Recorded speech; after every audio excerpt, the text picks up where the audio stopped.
The boardroom was meant to be dignified, or so the Interstellar Administrative Code stated. Thick glass walls, vacuum pressurized for maximum transparency, separated it from a panorama of starlit cosmos. Rows of plush, swirling chairs floated precisely 1 meter off the deck, an odd compromise between creatures with legs, tentacles, hooves, or no limbs at all. A massive elliptical table anchored the space, its surface a shimmering mosaic of every representative's official insignia. At the head, though no one dared call it that publicly, was the seat designated for the Galactic Coordination Liaison, a notoriously pitifully paid but insanely powerful bureaucratic position that supervised the countless committees of the Interstellar Bureau of Cooperative Planets. Into this stifling realm of administrative arcs and elegantly structured red tape stepped a contingent of humans, newly admitted to the Bureau, but hardly aware of the labyrinth of rules, sub-rules, sub-sub-rules, and heavily footnoted policies that awaited them. Led by one Ms. Ashley Winters, HR Coordinator for Earth's Interstellar Affairs, as her shiny badge read in carefully aligned text, they floated in on anti-grav seat cushions, carefully trying not to bump into any outraged alien ambassadors. It was a scene none of them would forget. The table brimming with unblinking stares from amphibious dignitaries, staccato gurgles from crustacean subcommittee leaders, silent telepathy from telepathic moth-like life forms, and the rising hum of the re-evolved insectoid union delegates with their feathery antennae. Everyone had one question spinning in their eyes: antenna tips or tentacle gestures. Why on every star would the Interstellar Bureau let these weird bipedal hominids in? Earth was rumored to be chaotic. Humans started by throwing themselves into space inside metal cans, losing half their missions for decades, and still persevered. They would be a headache in the Bureau's precisely engineered hierarchy, right? Ashley cast a brilliant, if somewhat anxious smile around the table. No one smiled back, though it was possible certain reptilians were showing affection by letting out a mild hiss. The faint squeak of a universal translator beeped. Then a sycophantic voice, the liaison's aide presumably, echoed, "All rise for the official induction of Terran Homo sapiens into the Interstellar Bureau of Cooperative Planets." Let us read from Section 14, Subsection 9, Clause 17, Paragraph 2, Footnote 8.6.7. As is customary for all newly admitted species. Ashley caught another Earth delegate, Martin Sinclair from the Earth government's Office of Astropolitics, rolling his eyes. She shot him a glare that said, "Please do not rock the boat." He shrugged apologetically, and both stood at attention along with the other humans, most of them wearing crisp Earth government suits or, for one wiry NASA engineer, an awkward formal jacket over a t-shirt that read Mars or Bust. The reading began, or dragged on, might be more accurate. Something about the long tradition of administrative synergy with cross-galactic aim for stability, uniformity, and existential neutrality. It was at least 1,000 words too long. Ashley mouthed the words silently, occasionally pausing to stifle a yawn. She glanced at the table to see if they were the only ones bored. But no, everyone had that same catatonic stare. Perhaps they were used to it. Finally, the aide concluded the speech. There was a half-second of stunned silence, then a smattering of half-hearted applause from a few delegates. The chief liaison, a spindle-limbed four-eyed occupant named Director Olash of the Tsev Confederation, hovered a bit higher in his seat. A row of administrative ribbons dangled from the gold filaments around his wide collar, proof of decades spent clawing through the labyrinth that was the Bureau's bureaucracy. In the name of interstellar cooperation, Earth is hereby recognized as an associate member. He gestured to Ashley and the other humans. We welcome you to the Bureau. May your administrative protocols be thorough and your compliance unwavering. Another patter of polite but suspicious applause followed. Ashley pasted on her HR professional smile number 4, the one she used for fussy VPs during performance reviews, and inclined her head. Thank you, esteemed delegates. Earth is honored to join. We look forward to cooperating under the robust guidelines. Her translator made a gentle beep. We are ready to assume all responsibilities assigned to an associate member. A faint stifled chitter. She realized the entire group from the Amphiox Splendorium, an eel-like species known for their obsession with cross-checking footnotes, were wiggling with suppressed amusement. One looked at her with watery eyes that read, "You poor, clueless child." Director Olash must have noticed because his voice took on a patronizing sweetness. "Yes, well, we have your membership package ready. One of our subcommittees will guide you. Now, if you'll excuse us, we have an important matter to finalize. The Great Variation request from the SHRGG Collective regarding the new Form Beta 37.2 distribution. You're free to remain and observe if you wish, or you can go with your assigned subcommittee sponsor to your new office space, which we've prepared in the lower ring." Ashley exchanged glances with Martin. A new office space sounded more manageable than sitting through a multi-hour debate about some random Form Beta 37.2. She was about to politely decline the invitation to watch, but before she could speak, a voice rang out from a corner of the elliptical table. "Oh, but I do think the new Earth associates should remain. We need them to weigh in on these variation requests. Their perspective might be fresh or entertaining." Ashley spotted the speaker. He was something like a tall, chitinous mantis, wearing a specially tailored sash of swirling black and gold. On that sash, in a common trade script, were the words Committee on Redundancy and Omnibus Approvals. Another committee to keep track of. "Great." Olash frowned. "Are you certain, Secretary Clocks? They've just arrived. We don't want to overwhelm. They'll have to learn sometime," Clocks insisted with a clack of mandibles. Then he pivoted all four of his eye stalks to the humans. "Unless Earth is too squeamish to handle real bureaucracy?" Something in that tone made Ashley bristle. A challenge. The last thing they wanted was to appear incompetent. She forced a friendly laugh. "Of course not. We can observe. Happy to do so." Clocks's eyes glinted with that universal expression of "you poor fools have no idea." "Excellent. Then let us proceed." The next hour was excruciating. They debated single lines of text, cross-cited different volumes of the Interstellar Administrative Code, and argued about punctuation in a half-dozen alien scripts. The highlight was a 15-minute tangent about the difference between explanatory and explanative in the official language of the Croc hive mind. Meanwhile, one hapless SHRGG collective representative tried valiantly to explain why their species needed a 14-hour extension on form submission times. The debate ended with a 4-3 vote to deny the extension, but add a footnote referencing a brand new subsection that would require its own 60-page documentation. When the matter finally closed, Ashley felt physically exhausted, like she'd done 100 burpees in a row. This, apparently, was a normal day in the Bureau. No wonder half the delegates looked ancient or borderline insane. Martin leaned over. "Ashley," he whispered, "we're going to drown in this. We need some strategy. Remember how we handle compliance training back home? We can't do it alone." She nodded, recalling Earth's own bureaucratic labyrinth. While it wasn't nearly as cosmic in scale, the average multinational corporation had enough red tape to bury a small country. She took a breath. "We can adapt. Earth has survived worse. Let's see these offices they gave us, regroup, then figure out a plan." Director Olash gave them the benign wave. "That concludes today's public session. Subcommittee Sponsor Tap will escort you to your new offices. We reconvene tomorrow to debate Form B27 for advanced environment disclaimers and cross-traffic routes. Associate members are welcome to attend, though not required." Yet, a small, spherical being with an array of gliding fins floated over. "Greetings," it buzzed in a squeaky translator voice. "I am TAP of the Bureau's new member induction subcommittee, Office Assignment and Integration. Let me show you to your workstation complex." The humans tried to keep their posture confident, though they sensed the pitying stares from older delegates who knew how horrific bureaucracy in the Bureau could become. So began Earth's introduction to the Interstellar Bureau's normal. They followed TAP down an endless corridor that snaked through the main station ring. The floor glimmered with pastel luminescence that changed color to indicate different departmental zones. They passed Zones 4 Interspecies Grievance Protocol, Sanctions on Non-Compliant Harvesting, Omni Legal Department, and other titles that made Ashley's eyes blur. At last, TAP guided them to a set of triple doors labeled in bold.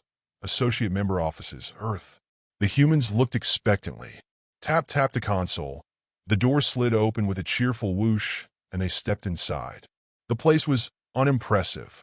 A single large, open-plan area with scattered desks, some weird alien furniture that might be chairs, and a dusty console in the corner. The overhead light flickered like a 1980s basement. A side corridor led to a pair of cramped rooms, presumably one for storing supplies, another that might function as a meeting space. "Here you are," Tap announced, as if bestowing a palace. "Please note that as associate members, you are not authorized for additional expansions unless you fill out the appropriate requests. If you desire more resources, we direct you to the Interstellar Bureau's Resource Allocation Department. After you fill out in our 14.5 requisition form and gather sign-offs from at least 2 subcommittees that handle new membership infrastructure." Martin raised a hand.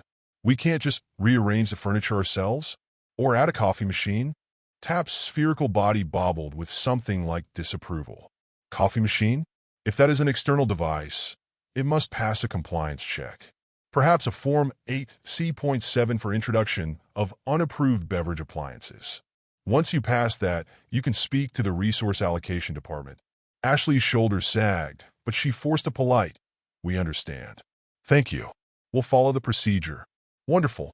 Tap fluttered some fins. "I'll be back tomorrow to help you fill out your official induction paperwork. That alone typically takes a month or so. Good day." With that, Tap zipped away, leaving the humans to stare at their minimal, if not downright neglected, new office.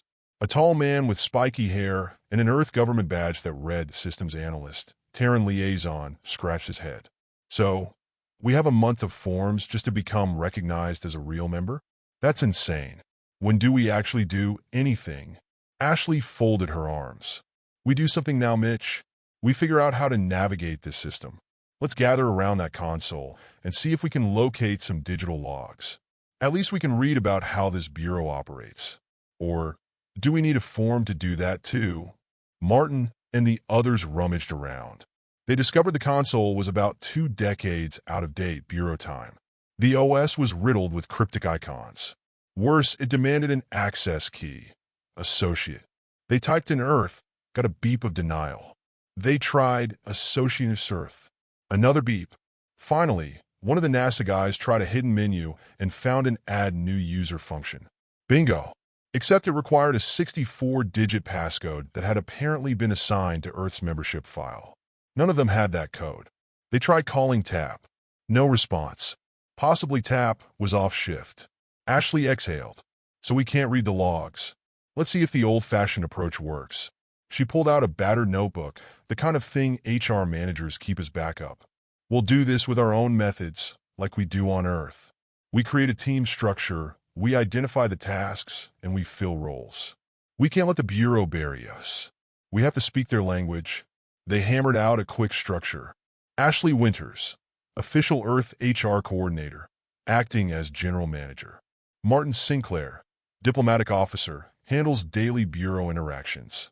Mitch Lewiston, systems analyst, tries to hack or decode the archaic bureau software. Naomi Peralta, cultural liaison, to handle multi-species protocols. Dr. Yvonne Green, specialist in administration efficiency, which on Earth mostly meant she used to wrangle insane corporate spreadsheets. But hey, it might help here. Others would rotate in from Earth's delegation as needed. With that done, Ashley declared, "Tomorrow we go about integration. We learn the Bureau's rules from the inside. We might also recruit local staff. Possibly some alien assistant who knows the ropes. That's how we do it on Earth. Find someone who knows the system." The next day arrived. They'd managed to squeak in half a night's rest in the station's meager accommodations. Then Tap arrived at their door precisely at 0800 station time, trailing a small cart loaded with digital tablets, styluses, and old-fashioned paper forms.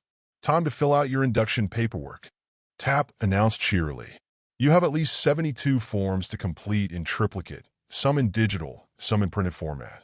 We will start with Form S1.2, Declaration of Active Participation." The group braced themselves. Ashley shot Martin, "We got this" glance. They spent the next 2 hours slogging through the first 4 forms. The language was so convoluted that half the time Tap had to consult a reference index to clarify. It was a fiasco. And every time they turned a page, Tap said something like, yes, you also must sign the addendum referencing the Administrative Code 78Q, which states, at hour 3, Ashley's patience frayed. She took a break to get water, but actually popped down the hall to find a washroom. On her way, she nearly collided with a slender figure carrying a towering stack of data sheets. Data sheets went flying. The figure let out a squeak. Ashley scrambled to help pick them up. I'm so sorry, so clumsy of me. I know I should have used a cart, the figure said. She was humanoid but with turquoise skin and wide, anxious eyes. Her ears were pointed and drooped a bit like some amphibious rabbit. She wore a battered lanyard. Alessa Vrin, junior clerk, Department of Sub-Protocol Documentation. Let me help, Ashley repeated. She stacked up the data sheets. They were scrawled with references to a half-dozen committees, plus something about weevil-based insectoid demands. She tried not to read more than a snippet. Alessa exhaled shakily. Thank you, that's kind. I'm behind schedule. They told me to deliver these to 5 offices by noon, but I also have a meeting to attend with the translator sub-branch, and then I have to recheck an index in quadrant 5. I'm sorry. I shouldn't overshare. Ashley's HR instincts kicked in. You're overwhelmed. I totally get that. Earth's new here, but even we can see how intense your system is. Alessa gave a half-laugh. Intense. That's a polite word for it. The Bureau's so complicated. New staff either break or adapt. Most break. Ashley's ears perked up. Adapt how? Is there a trick? Alessa hesitated, glancing around to ensure no eavesdroppers. I guess. We've power paper pushers have an internal network where we exchange tips. We can route forms more efficiently, find backdoor approvals so we don't drown in official channels. We call it the gray line, a jolt of excitement. Gray line? Like a black market for official forms? Essentially.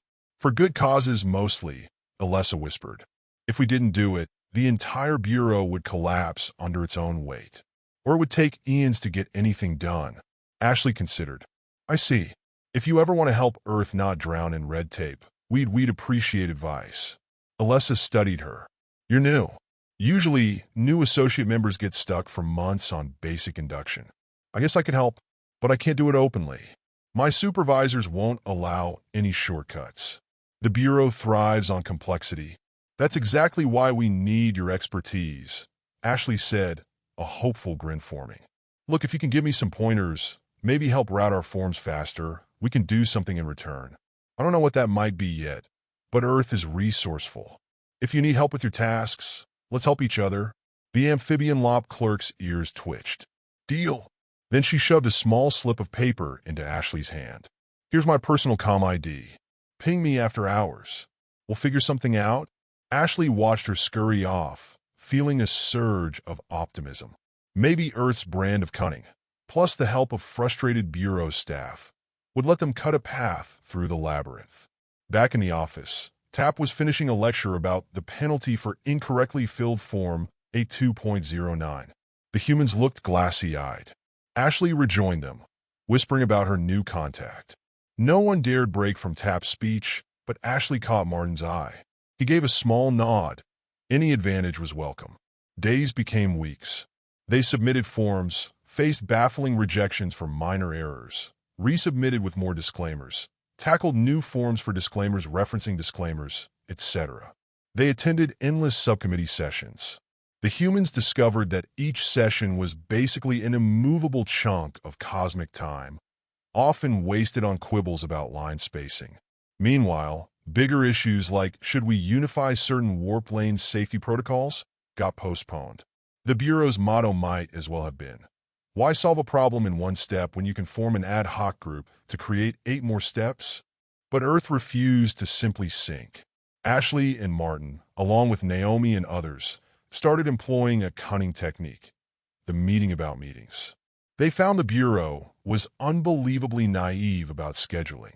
If you filed the right forms for a meta-discussion, you could hold side meetings that overshadowed main meetings. This gave them some breathing room to form alliances or expedite small tasks. In parallel, They kept in contact with Alessa and other mid-level staff in the so-called Gray Line. Over clandestine calls, they learned how to route certain forms through less popular sub-offices, or how to bury an urgent request behind a mandatory health and safety check, which ironically was processed faster than standard form traffic. They also learned how to reformat Earth's proposals into the official code's archaic language to avoid reflex rejections. The results were staggering. After a month, Earth had advanced from associate member in induction to associate member with preliminary access. They even got approval for a coffee machine, though it took 12 separate documents, 2 covert references, and a final sign-off from an alien with a bizarre obsession with Earth beverages. By the second month, Ashley and Martin found themselves embroiled in an actual policy debate, something about cross-species workplace accommodation. This was right up Ashley's alley. She recognized it as HR 101, basically. The aliens were squabbling over how to unify break schedules for 50-plus species, each with different circadian rhythms. She proposed an Earth innovation, flexible scheduling. The reaction? Stunned silence. Then a flurry of, "but we've never done that" arguments. She calmly provided a detailed sheet referencing Earth's multinational corporation strategies. Some delegates thought it insane. Others seemed intrigued. The matter got tabled, but Earth's name was on the docket as proposal sponsor. That was progress. Of course, not everyone was amused by Earth's sudden competence. Secretary Clocks from the Committee on Redundancy and Omnibus Approvals kept throwing roadblocks. Rumors said he disliked how Earth was skipping certain traditional slow routes. On more than one occasion, the humans found Clocks pushing for an official re-audit of Earth's membership forms, claiming the humans must have made improper submissions. The audits dragged for weeks, but each time the humans produced squeaky clean versions of every document, courtesy of Alessa and her Gray Line colleagues. One day, a shock wave rippled across the Bureau's top ranks. Earth had just proposed an ambitious reduction in redundancy initiative. The pitch was modest, some streamlining of the subcommittee structure, yet it threatened to upend hundreds of worthless sessions, thereby freeing up time and resources. That was the last straw for many old guard bureaucrats who thrived on infinite subcommittees. The official meltdown came in a meandering Grand Oversight Committee meeting. The agenda was supposed to be about some obscure resource distribution measure. But Clocks took the floor, mandibles clacking in a borderline rant. These humans, Clocks hissed, are meddling with the time-honored traditions of the Bureau. They use questionable internal pathways to expedite forms. They attempt to rewrite the subcommittee structure, which has functioned, albeit slowly, for centuries. I demand an inquiry into their methods. Ashley, who had been quietly sipping coffee from that newly installed machine, felt her heart sink. She looked around the grand hall. Many delegates seemed torn. Some likely disliked Earth's changes. Others might see benefits. She had to speak carefully. She rose. Honorable delegates, Earth has done nothing outside the existing rules. We are simply applying them with diligence. If there is a specific violation, we ask Secretary Clocks to present it. Otherwise, let us not hamper progress. The Bureau's own mission statement states, to facilitate cooperation in the most administratively feasible manner. She repeated that last phrase from memory, courtesy of reading the official code. We strive to make it more feasible. Clocks' eye stalks vibrated, annoyance incarnate. You dare quote our mission statement to us? The very idea that a new associate is pushing major structural reforms is his borderline insubordination. Martin jumped in, measured but firm. Insubordination implies disobeying an order. We have no order to stay silent about structural improvements. We see the Bureau drowning in inefficiency. We believe it's in all species' best interest to modernize. Earth offers that knowledge freely. A hush fell. One avian delegate fluffed feathers in interest. Another from the amphibian group let out a thoughtful croak. A few others typed notes on tablets. Curiosity piqued. The lines were drawn. Finally, Director Olash, who'd presided over everything with a kind of weary detachment, tapped a gavel. We will not condemn Earth without evidence. Secretary Clocks, if you suspect misconduct, file an official complaint. Meanwhile, Earth's proposals for streamlining are not disallowed. However, we must carefully consider them. Let's form a subcommittee on potential restructuring and schedule it for 3 months from now. He scribbled something in a ledger. That will be all. Clox's antennae drooped in frustration. He shot the humans a final glare. Meanwhile, Ashley realized. So they delayed real debate for 3 months. Typical Bureau. But no official condemnation. That was a victory of sorts. Outside the chamber, an alien journalist, some slug-like creature wearing a floating microphone, slid up to Ashley. Representatives of Earth, I am Gluck from Spiral Press Media. Could you comment on your so-called reduction in redundancy initiative? Do you intend to overthrow centuries of tradition? Ashley mustered a diplomatic grin. We intend to help. Efficiency doesn't have to destroy tradition. We can preserve the spirit while removing pointless duplication.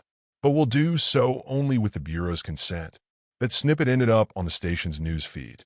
Over the next weeks, the humans received an influx of curious visitors. Some delegates wanted help on small procedural tasks. The BIAC delegation, for example, had spent half a century trying to unify 5 versions of a transit form. They asked Earth for advice.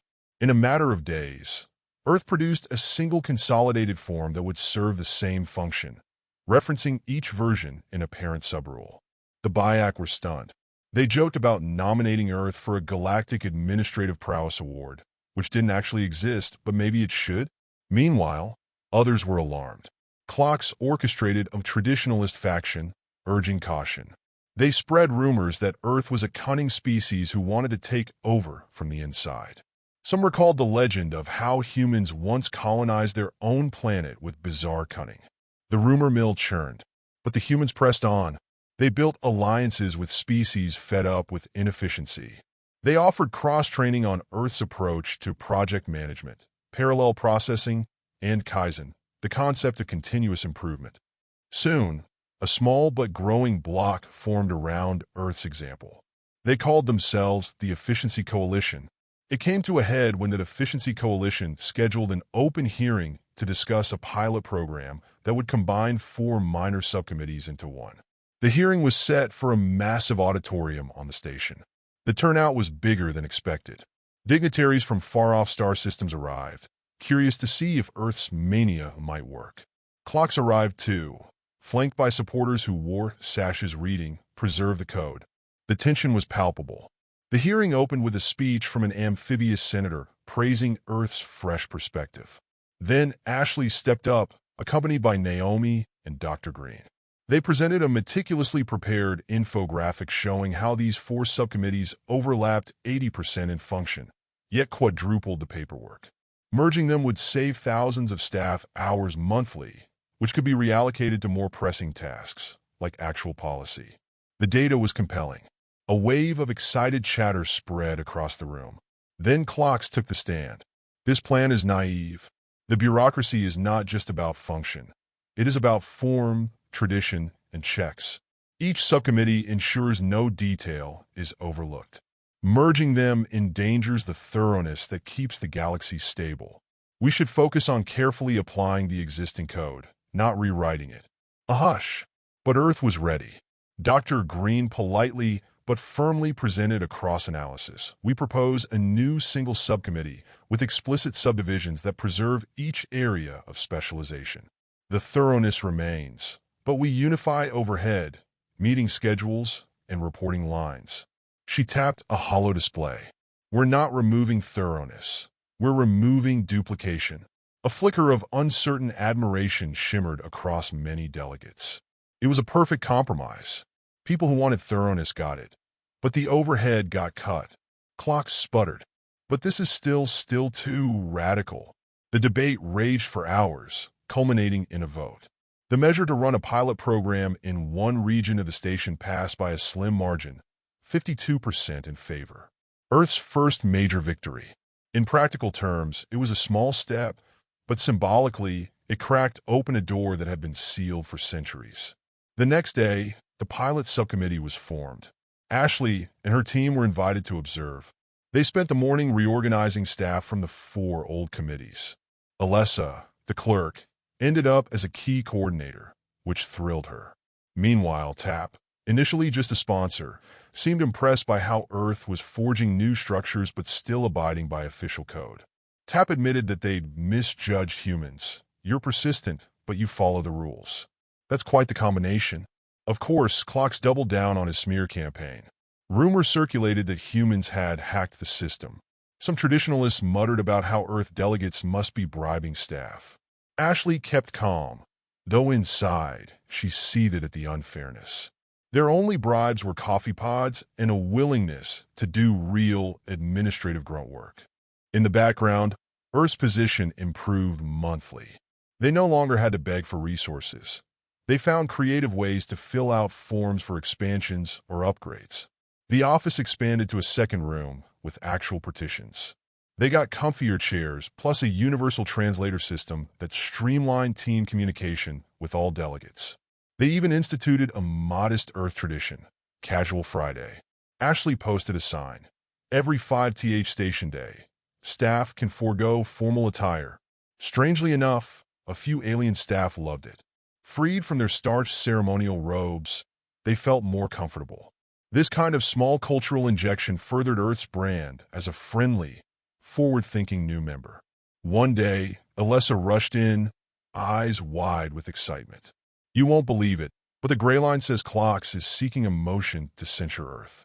He's found some old bylaw about excessive administrative innovation that might apply if we can't prove we're staying within the code spirit. We need a strategy, or we face official sanctions. Ashley and Martin stared at her in alarm. A censure could set them back, or even freeze their membership. It might forbid Earth from introducing further reforms. That night, they held an emergency meeting. The entire Earth delegation was there, plus Alessa. They pored over the Bureau's code, searching for a rebuttal.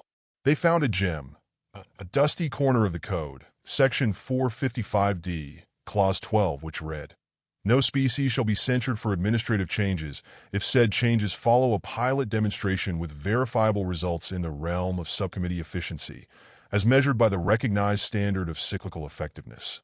In short, if Earth could show real, measurable success from the pilot subcommittee merge, censure would be void.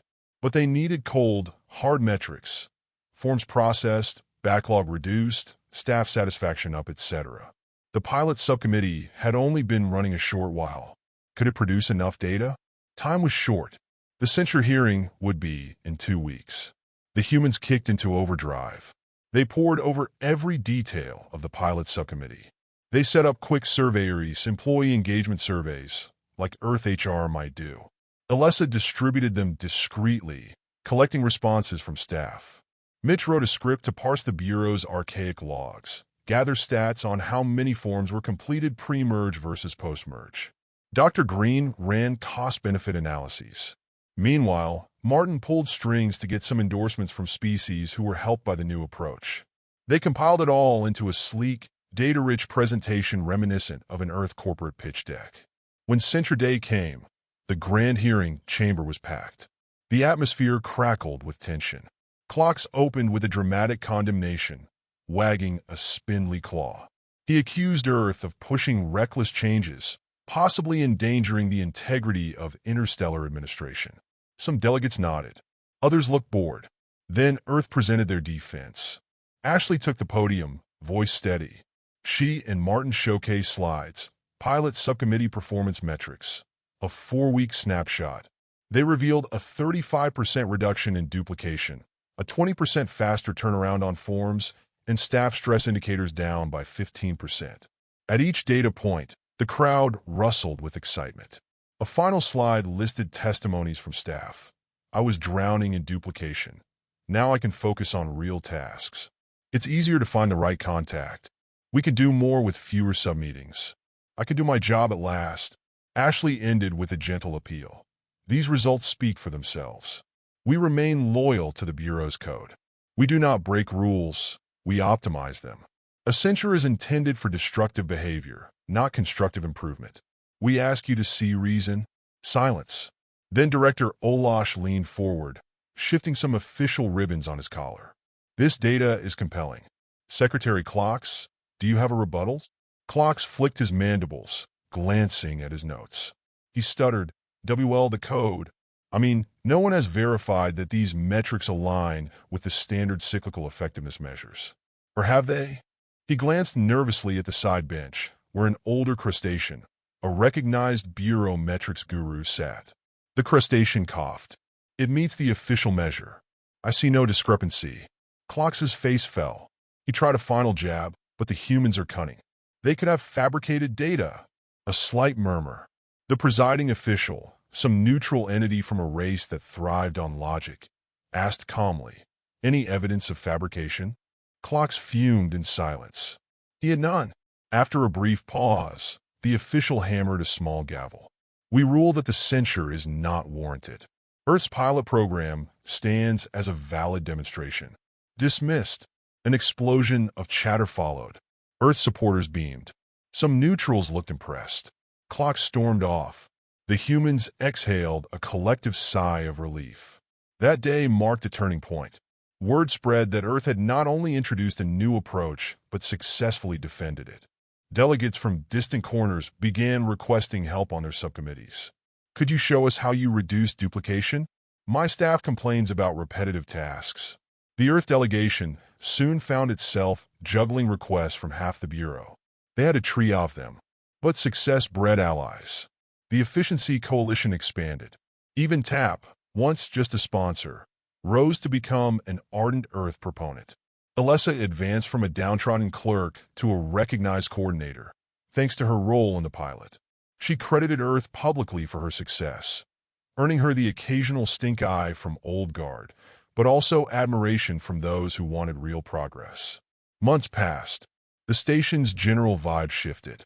People started referencing Earth's best practices.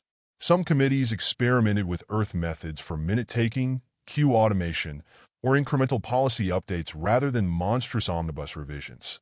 Not all attempts succeeded, but enough did that the entire Bureau began to pick up momentum. Old committees were no longer the only game in town. Even the top leadership took notice. Director Olash quietly called Ashley and Martin to a private meeting. He told them, "Though some holdouts remain, you've revitalized us." The Bureau was stagnating. People spent centuries plugging away, but nothing changed. Now we see glimpses of modernization. I remain cautious, but I'm impressed. Of course, not everything was rosy. The traditionalist faction still loomed. Clox and his allies likely planned new ways to hamper Earth. Some rumored that they might sabotage Earth's administrative logs or pass a stealth amendment reversing the pilot's changes. But Earth was vigilant. They formed a network of watchers, gleaning tips from local staff. They quickly learned of any shady moves. Alessa or TAP would leak hints, letting Earth respond or block attempts. Over time, an unspoken truth emerged. Earth was unstoppable precisely because they followed the rules meticulously while exploiting every loophole. Aliens found it paradoxical. If Earth was so creative, why not just break the rules? But humans had a different mindset. Show the system you can beat it at its own game. That ironically gave them more authority. Eventually, Clox's faction shrank to a hardened few. Others from his group joined the Efficiency Coalition after witnessing real improvements. Freed from insane duplication, staff morale in certain departments rose. Productivity soared, ironically giving the Bureau more time to do the actual business of interstellar cooperation. Earth's plan was working. It all culminated in a major event, the 431st plenary session of the Interstellar Bureau, a quadrennial conference with thousands of delegates from all corners of the galaxy. The big question on everyone's lips: would the Bureau adopt widespread structural reform? Earth's reforms served as the blueprint. The Efficiency Coalition had turned it into a formal resolution. This was the largest-scale change in centuries, a chance to unify subcommittees, reduce pointless reporting, and streamline administrative flows. For days, the conference teetered. Speeches were made in a swirling rainbow of languages. The traditionalists insisted, "We risk losing identity if we change so drastically." The coalition insisted, "We can't remain in near paralysis." Earth gave a stirring address, referencing not just raw data, but cultural parallels. How humans overcame archaic systems in their own historical past to create more agile structures. They ended with a direct quote from the Bureau's founding mission: to adapt for the common good, ensuring stable cooperation. The crowd roared in approval. Clocks attempted a last stand, brandishing bizarre old subclauses that might block the final vote. But ironically, Earth had already anticipated them. Dr. Green calmly pointed out a superseding clause in the code that invalidated Clocks' subclauses due to a contradictory later revision. So Clocks' attempt fizzled. Then came the final vote. Over 10,000 delegates, representing hundreds of species, pressed their vote buttons. The result: 61% in favor, a strong majority. The resolution passed. Gasps, cheers, squeals, chittering all erupted. The entire station reverberated. Earth had spearheaded the biggest administrative overhaul in the Bureau's history. A celebratory reception followed. Director Olash publicly commended Earth's efforts. The Efficiency Coalition delegates beamed. Alessa, near tears of joy, told Ashley, "I never thought I'd see real change." "Thank you," Ashley responded. "We just turned on the lights. You all did the real work." In the corner of the reception hall, Clocks lurked, depressed mandibles drooping. Martin approached him gently. "No hard feelings. We're all here to serve the Bureau, right?" Clocks grumbled. "I guess this doesn't have to be the end. My committee can still exist." "Can it?" "Of course. We still need oversight. We're not destroying the code, just modernizing. We'd love your experience. Honestly, you know the code better than anyone." Clocks blinked, suspicious. Then a tiny glimmer of acceptance. "I will see." He skittered away, less resentful than before. That night, the humans returned to their expanded office. No longer dingy, now well-lit and reorganized. They had a final group meeting, half of them sipping beverages from the coffee machine. They let out a collective sigh. Martin raised his mug. "To us, for surviving interstellar bureaucracy." Naomi clinked her mug. And to the Bureau staff, who realized improvement is possible. Alessa, visiting as well, joined with a grin. And to Coffee, the real MVP of this entire fiasco. Ashley toasted. "We've come a long way from that first day of terror. Earth is now a recognized, influential voice here. We've proven the galaxy can do better." "That's big." Silence settled, but it was a content silence, broken only by a soft hum from the overhead lights. Then Dr. Green said what they all felt. "So, what's next?" Ashley smiled with a mix of relief and excitement. "We keep going. The new resolution is a start. Implementation will be the real challenge. We'll likely be here for years, guiding that. The galaxy's big, the code is massive. But we've got allies, we've got each other, and we have a system that, shockingly, works if you know how to operate it." Alessa placed a small data chip on the table. "Here from the Gray Line folks." They compiled suggestions from staff across the station about further improvements. They trust Earth. They want to share their ideas. You can shape the next wave of reforms. Ashley picked it up, awe in her eyes. "We'd love to." "Thank you." Mitch gave an impish grin. "At least we'll never be bored." The entire group laughed. Indeed, no one could call it boring. The Interstellar Bureau, once a dreaded labyrinth, was now a place of possibility for Earth. The humans had proven their HFY brand of unstoppable ingenuity and comedic resilience. They hadn't broken the rules. They'd outplayed them. And in doing so, they'd kindled a wave of beneficial chaos that might, in time, unify the galaxy more effectively than centuries of slow tradition ever had. Somewhere on a far side of the station, a battered old subcommittee door read Committee on Redundancy and Omnibus Approvals. Clocks sat alone, flipping through the newly minted resolution text. He huffed, but also found himself nodding at certain parts, like the clarification that redundancies wouldn't vanish, but be carefully integrated. That still gave him a job. Some traditions would remain. Maybe these humans weren't pure devils.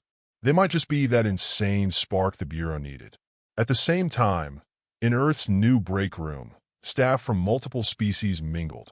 A reptilian clerk sipped coffee, apparently enjoying it, once he got past the smell. A minor amphibian official tried a donut for the first time, eyes wide at the sugar rush. Laughter echoed down the corridor. The sign outside read, "Welcome to Earth's Office Politics 101, open to all species. And so it was that office politics, Earth style, merged with cosmic bureaucracy. Emails replaced triple-stamp memos.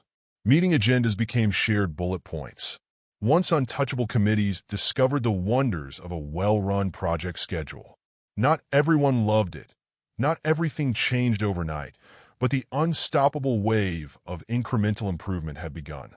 Eventually, other corners of the galaxy heard rumors. Humans took over the Bureau by not taking it over. Some found it hilarious. Others found it terrifying. But for those living day to day in the labyrinth, it was a welcome relief. Productivity rose, morale improved, and an ancient structure pivoted to a brand new era. Some decades later, a visiting historian would document this period as the Great Administrative Renaissance, triggered by one small associate member that refused to be ground down. For Ashley, Martin, Alessa, and the rest, it was just daily life. Navigating forms, bridging species differences, and showing that when humans meet insane complexity, they can thrive by turning it into a series of winnable tasks. There was no final triumphant fanfare, no conquest or revolution, just a big cosmic organization, quietly but surely transformed from within. For Earth, that was the victory. Rewriting business as usual into let's actually get something done. Or, in the newly revised subsection 1.3.4.6, implementation of efficiency protocols, it was captured more elegantly. In the interest of interstellar synergy, let all members remember, rules exist to serve the greater purpose, not to suffocate it. And if you find yourself in a tangle of red tape, find a human. Chances are, they'll know how to file it away or repurpose it entirely. Thus ended or continued the comedic HFY saga of Earth and the Interstellar Bureau, proving that sometimes the mightiest challenge isn't an alien war fleet or cosmic cataclysm, but a million lines of policy with no end in sight. And if humans can conquer that, well, maybe they really can conquer anything.